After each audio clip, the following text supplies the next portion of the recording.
Un dia, des de l'azotea de la meva casa, esperant que el coronavirus passe, que aquest patiment passe per a tots, que aquest sofriment passe i que aprenam coses noves.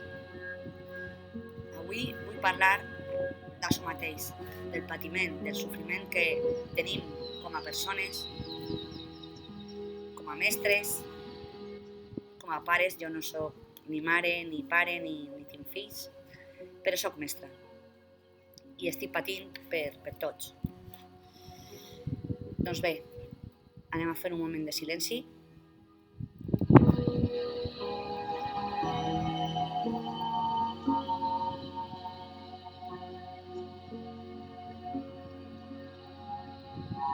Respirem.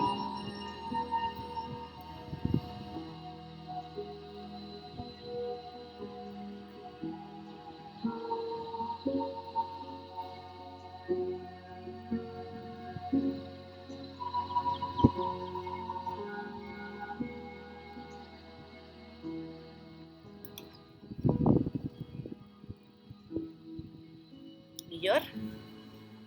Anem a escoltar només.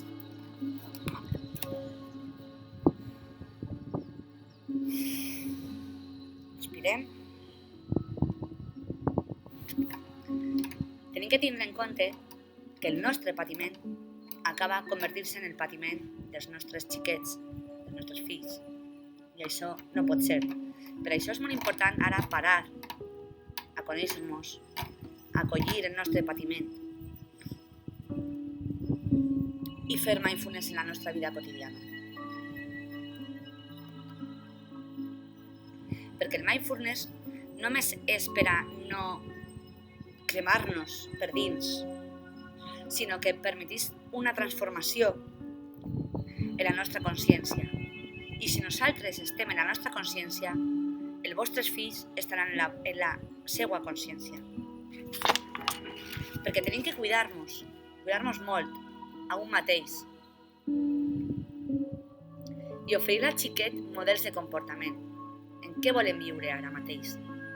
En aquesta temporada que estem vivint. Tu penses que si tu no estàs en pau amb tu mateix, amb el teu home, la teua manera de pensar, amb la teua dona, amb el que siga, tu pots demanar-li al teu fill o a la teua filla que estiga també en pau? Tu penses que podràs transmitir-li aquesta pau per als teus fills?